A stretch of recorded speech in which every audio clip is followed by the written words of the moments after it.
Welcome back. અમરેલીના ભાજપ નેતાના ભાઈએ જ ખોલી દારૂબંધીની પોલ. ભાજપના કાર્યકર અને એસપી હરેશ દુધાતના સગા ભાઈનો ધડાકો.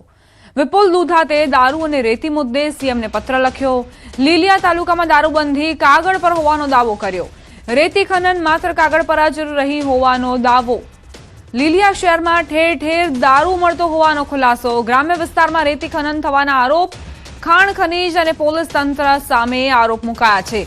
વિપુલ દુધાત ભાજપના જિલ્લા પંચાયતના પૂર્વ સદસ્ય છે. પંચમહાલ એસપી હરેશ દુધાતના સગા ભાઈ છે. વિપુલ દુધાતે પત્ર લખતા પોલીસ બેડામાં ભારે ગણગણાટ શરૂ થયો છે. આજરોજ માનનીય મુખ્યમંત્રી સાહેબને અને ગૃહમંત્રી શ્રી હર્ષભાઈ સંઘવી સાહેબને અમરેલી જિલ્લાના લીલિયા તાલુકાની અંદર બેફામ દારૂ વેચાણ અને ખૂબ જ ગેરકાયદેસર રીતે રેતી ખનન થતું હોય તે બાબતમાં પત્ર લખી અને રજૂઆત કરેલ છે. વિપુલ દુધાતનું દારૂ અને રેતી મુદ્દે સીએમને પત્ર. તેમનું કહેવું છે કે ખુલ્લેઆમ દારૂ પણ મળી રહ્યો છે અને ખાણ ખનીજ વિભાગ તરફથી કાર્યવાહી જે થવી જોઈએ તે નથી થઈ રહી, એટલે જ બેફામ ખનન પણ થઈ રહ્યું છે. સંવાદદાતા રાજન જોડાઈ ગયા છે વધુ જાણકારી સાથે. રાજન, કયા કયા આરોપ મૂકવામાં આવ્યા છે વિપુલ દુધાત તરફથી? વિપુલ દુધાતે આ પ્રથમ વખત નહીં પરંતુ આની પહેલા પણ અનેક વખત આ પ્રકારના આરોપો લગાવ્યા છે. વધુ એક વખત તેમણે એક વિડીયો જાહેર કર્યો છે, સીએમને પત્ર પણ લખ્યો છે અને અમરેલી જિલ્લામાં અને ખાસ કરીને લીલિયા વિસ્તારમાં દારૂ અને ગેરકાયદેસર રીતે રેતીનું ખનન થતા હોવાના ગંભીર આક્ષેપો લગાવ્યા છે.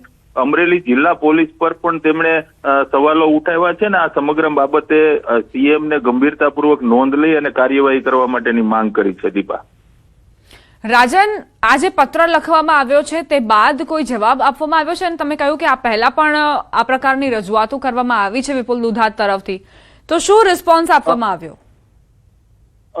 જે રીતે દીપા પત્ર લખવામાં આવ્યો છે, ગઈકાલે સાંજે જ તેમણે આ પત્ર સીએમને લખ્યો છે અને ત્યારબાદ એક વિડીયો પણ તેમણે જાહેર કર્યો છે પોતાનો. અને આ સમગ્ર બાબતે હજુ સુધી કોઈ પ્રતિક્રિયા આવી હોય તે પ્રકારનું વિપુલ દુધાતે જણાવ્યું નથી. પરંતુ અગાઉ વિપુલ દુધાત છે તેમણે જનતા રેડ કરી હતી. કેટલીક વખત દેશી દારૂના જે વેપારી હોય તેમને પણ તેમને પકડ્યા હોવાના વિડીયો વાયરલ કરેલા. ભૂતકાળમાં રેતીના ડમ્પરો પણ પકડ્યા હોય તે પ્રકારની કાર્યવાહી પણ તેમણે કરેલી. એટલે લીલિયા પંથકમાં જે રીતે આ ગેરકાયદેસર પ્રવૃત્તિઓ ચાલે છે તેની સામે સતત અવાજ ઉઠાવતા રહે છે વિપુલ દુધાત અને હજુ સુધી આ પત્રનો કોઈ જવાબ નથી આવ્યો. દીપા, હું આપને જણાવું કે વિપુલ દુધાત છે એ ભાજપના જ આગેવાન છે. ગત ટર્મમાં અમરેલી જિલ્લા પંચાયતના સભ્ય અને શિક્ષણ સમિતિના ચેરમેન પણ રહી ચૂક્યા છે. દીપા, આભાર રાજન જાણકારી આપવા માટે.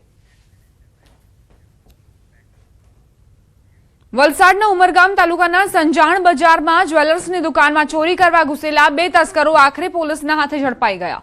બંને તસ્કરોએ બીજી જ્વેલર્સના શટર તોડી દુકાનમાં પ્રવેશ કર્યો હતો.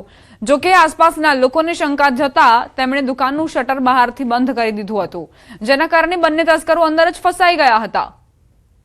જ્વેલર્સની દુકાનમાં આ બંને ચોરો શટરને તોડી અને દુકાનની અંદર ચોરી કરવા માટે ઘૂસેલા હતા.